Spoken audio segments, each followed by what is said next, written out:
चलते हैं स्टॉक्स की तरफ। वो स्टॉक्स जो सबसे अहम है, जो सबसे ज़्यादा सुर्खियां बटोरते हुए दिखाई देंगे। और कल देर शाम दरअसल एक बहुत ही दिलचस्प अपडेट आया सारी पीएसयू कंपनियों से जुड़ा हुआ, और वो मेरे ख्याल में आज सबसे बड़ी डेवलपमेंट होती हुई दिखाई देगी।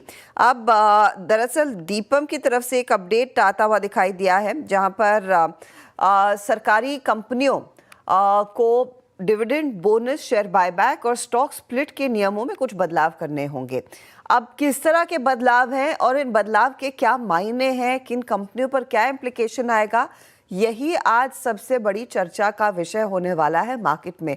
इनफैक्ट कल शाम से, जब से वो इनफैक्ट अपडेट आया था लक्ष्मण जी, जो आपने शेयर भी किया था हमारे ग्रुप पर और आपने ट्वीट किया था, हम यही मार्केट भर में मैंने देखा कि ट्विटर पर, बाकी सोशल मीडिया पर इम्प्लीकेशंस क्या होंगे उस पर आएंगे। लेकिन इस समय ये कदम उठाने की क्या ज़रूरत है, ये क्या गाइडलाइंस के मायने क्या है? देखिए, दरअसल ये जो गाइडलाइंस जारी की गई है, ये बदलते हालात को देखते हुए उस हालात के हिसाब से पीएसयू को किस तरह से राहत दी जाए, इसके लिए गाइडलाइन जारी की गई। इससे पहले गाइडलाइन जारी की गई थी जब विनिवेश की नीति बनी थी उस वक्त। अब पीएसयू के पास बार बार पीएसयू ये कह रही थी कि हमारे पास जो पैसा कैश सरप्लस होता है, उस नई गाइडलाइन के मुताबिक मुझे बोनस जारी करना पड़ता है, मुझे डिविडेंड देना पड़ता है, जबकि मुझे उसे कैपेक्स में इस्तेमाल करना की ज़रूरत होती है।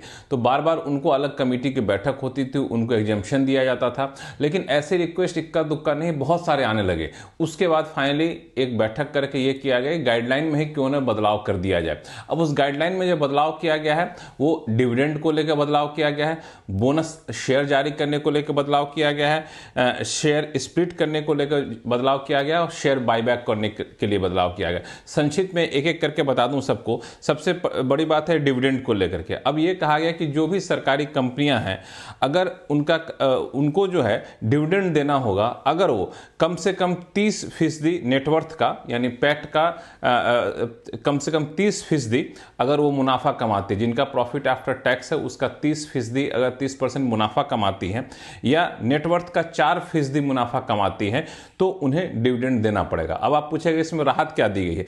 राहत ये दी गई कि पहले ये नेटवर्थ का 4% नहीं था, पहले नेटवर्थ का 5% था, तो उस 5% को 5% की शर्त को घटा करके 4% कर दिया गया है। इसमें एक और पेंच है, वह है कि फाइनेंशियल सेक्टर की जो एनबीएफसी सरकारी कंपनियां हैं, वहां पे नेटवर्थ वाली शर्त को हटा दी गई है। वहां सिर्फ कहा गया है कि अगर आपका प्रॉफिट आफ्टर टैक्स जो है 30% होता है, आपके नेट 30% होता है प्रॉफिट आफ्टर टैक्स जो है, तब आपको जो है यहाँ पे डिविडेंड देना पड़ेगा। जो बाकी 4% वाली शर्त थी उसको हटा दी गई है। दूसरा जो है सो एक शेयर बायबैक की शर्त की गई। उसमें कहा गया कि जिन सरकारी कंपनियों का मार्केट प्राइस जो है, शेयर मार्केट प्राइस जो है, बुक वैल्यू से लगातार पिछले 6 महीने से में कम होगा, वो शेयर बायबैक करेंगी।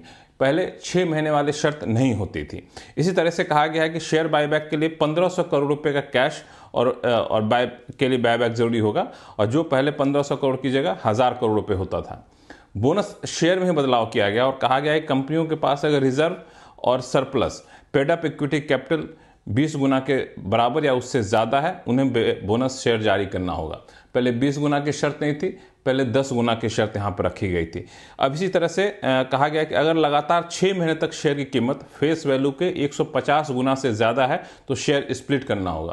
पहले 150 गुना नहीं था, पहले सिर्फ 50 गुना की शर्त रखी गई थी। हालांकि शेयर स्प्लिट में कहा गया कि 2 शेयर स्प्लिट के बीच में कम से कम 3 साल की अवधि होनी चाहिए, गैप होनी चाहिए। इस तरह से अलग अलग पैमाने पर जो है ये छूट देने की कोशिश की गई है। जो सब्सिडरी है वहाँ पर यह कहा गया कि इस गाइडलाइन को पालन करने की जिम्मेदारी पेरेंट कंपनी की होगी। पेरेंट कंपनी सुनिश्चित करे कि उनकी सब्सिडरी, अगर उनका 51% से ज़्यादा हिस्सेदारी है, तो वो इस गाइडलाइन का पालन करे। तो ये एक नई गाइडलाइन अब लागू हो गई है। तो नई गाइडलाइंस लागू हो गई हैं। लक्ष्मण जी, आई एम श्योर अब अगला सवाल यही होगा कि किस कंपनी के लिए कितना इम्पैक्टफुल रहेगा, लेकिन आई थिंक उस पर आगे और इन्फॉर्मेशन लाना ज़रूरी होगा और रिसर्च टीम को उस पर काम करना होगा। ये कहे कि LIC जैसे प्लेस, उनके लिए थोड़ी सी राहत आती हुई दिखाई देगी। कुछ आपने बातचीत की होगी तो कुछ समझ में आ रहा है कि किस कंपनी के लिए ज़्यादा राहत है, या फिर एक सिरे से सारी कंपनियों के पास पर्याप्त पैसा होगा अपने खुद के बिजनेस में इन्वेस्ट और री इन्वेस्ट करने के लिए, वही बड़ा टेक अवे है इसका। देखिए, ये किसी एक कंपनी को टारगेट करके ये गाइडलाइन जारी नहीं की गई है। ये दरअसल सभी सरकारी कंपनियां जो CPSC केंद्र सरकार की सरकारी कंपनियां हैं, उनके लिए गाइडलाइन लागू की गई है। और सभी सरकारी कंपनियों के पास इस गाइडलाइन के लागू होने के बाद ज़्यादा कैश सरप्लस होगा, क्योंकि उन्हें जल्दी ज़्यादा डिविडेंड देना पड़ता था। डिविडेंड की शर्तें आसान की गई है, बोनस शेयर की शर्तें आसान की गई है। तो इस तरह से उनके पास ज़्यादा कैश सरप्लस होगा। ज़्यादा कैश सरप्लस होगा तो अपने विस्तार योजनाओं पर ज़्यादा पैसा खर्च कर सकेंगी। ये एक ठोस दलील दी गई विनिवेश विभाग की तरफ से। जब गाइडलाइन जारी हुई इसके बाद हमने जब बातचीत की तो ये सारे दलील यहाँ पे दी गई। और दूसरा, हालात बदल गए हैं, शेयर की कीमतें बदली हैं, पैसे का वैल्यू बदला है। तो इस हिसाब से भी पहले की गाइडलाइन थोड़े से अप्रासंगिक हो गई थी, तो उसको ठीक करने की कोशिश यहाँ पे की गई है। लक्ष्मण जी कह रहे हैं हालात बदल गए। हाँ, एक तो हालात हमने पता है कि स्टॉक्स अपने 52 हफ्तों के हाई से काफ़ी हल्के हो गए हैं, लेकिन शायद उस कॉन्टेक्स्ट में नहीं है। लक्ष्मण जी बहुत बहुत शुक्रिया। इस पर आगे आपको और कुछ डिटेल मिले तो हमें ज़रूर बताइएगा दिन के दौरान, क्योंकि एक बड़ी इंटरेस्टिंग डेवलपमेंट है। गौरांग, इसको मार्केट में कैसे पढ़ा जाए, क्योंकि देखिए हमारे पास एक बेवी है, एक बहुत बड़ा खेमा है सरकारी कंपनियों का, जिन्होंने आपको अच्छा पैसा बनाकर दिया है। वहां पर सबसे ज्यादा अब करेक्शन भी देखने को मिला है। इस गाइडलाइन का इम्प्लीकेशन क्या रहेगा? पोजीशनिंग के लिए कोई खास कंपनी आपको जहन में आती है जिसके लिए सबसे ज्यादा फायदा आ सकता है, तो वो भी बताइए। उन कंपनियों पर टिप्पणी करना हर्षदा अभी तो मुश्किल होगा, क्योंकि मैं भी अभी जब लक्ष्मण जी बता रहे थे तभी थोड़ा बहुत ज्ञान हमने प्राप्त किया है। तो इस विषय को लेकर के मुझे भी हमारी जो टीम है उनके साथ थोड़ा विश्लेषण करना पड़ेगा, और शब्दावली क्या इन्होंने बताई है और किस प्रकार से होगा थोड़ा अध्ययन करना पड़ेगा। लेकिन मैं एक चीज बताना बिल्कुल चाहूंगा, जो भी मैंने समझा है, हमने समझा है जो अभी लक्ष्मण जी बता रहे थे। एक तो आप सरकारी कंपनियों का जो रुझान है, जो प्रदर्शन है, जो कामकाज करने का तरीका है, वहां पर एक संतुलित स्तर लाने का प्रयास कर रहे हैं, जहां हम बात करें, तुलना करें निजी क्षेत्र की कंपनियों की।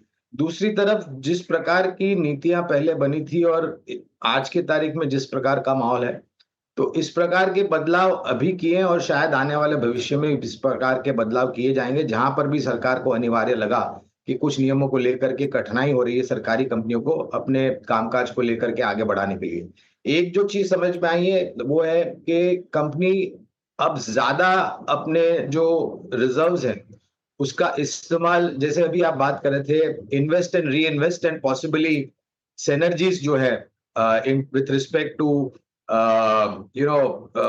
इंटीग्रेशन बैकवर्ड या फॉरवर्ड, उसमें ज्यादा ध्यान दे सकेगी। मैं मानता हूं कि इससे शायद थोड़ा बहुत रुझान आने वाले समय में सरकारी कंपनियों पर बेहतर हो सकता है, लेकिन किन कंपनियों को फायदा होगा उस पर मेरे ख्याल से थोड़ा समय लगेगा निर्णायक तरीके से उन कंपनियों को आइडेंटिफाई करने के लिए। होमवर्क तो बड़ा करना पड़ेगा। और गौरांग जी, आपको एक दिन मिल रहा है, आपको नहीं, आपकी पूरी एक टीम को एक दिन मिल रहा है, तो कुछ आप लोग जानकारी बटोर पाए तो हमारे साथ भी शेयर कीजिएगा, क्योंकि वो पूरा स्टेटमेंट पढ़कर उसी उलझन में आई थिंक ज़्यादातर लोग हैं कि इसके क्या इम्प्लीकेशंस किस कंपनी पर होंगे। तो मैं आपसे बस रिक्वेस्ट करूंगी, आपके पास कुछ और अतिरिक्त इन्फॉर्मेशन आती है तो आप हमारे साथ शेयर ज़रूर करिएगा। लेकिन क्योंकि एक बार ये PSUs की बात हो ही रही है, एक बार वो CPSE इंडेक्स स्क्रीन पर रखिएगा और पिछले 3 महीनों में क्या हुआ इसके साथ वो समझना चाहिए, और पिछले 6 महीनों में, 1 साल में क्या हुआ इसके साथ ये समझना चाहिए। 3 महीनों में लगातार वो 15% का दबाव दिखा रहा है। इनफैक्ट थोड़ा सा लंबा आप देखेंगे तो शायद 6 महीनों में मार्केट इतना नहीं टूटा था जितना पिछले 3 महीनों में प्रेशर देखने को मिला है, तो वहीं पर दबाव है। और निफ्टी का CPSE इंडेक्स वैसे भी आपको 27% के पॉजिटिव रिटर्न्स दे ज़रूर रहा है, तो उस लिहाज से भी आपने वो देखना है। क्योंकि हम इन PSUs की बात कर ही रहे हैं, तो PSUs से ही जुड़ी हुई एक खबर है, और कंचन को आप अब जोड़ लेंगे आज के स्टॉक्स इन न्यूज़ के लिए।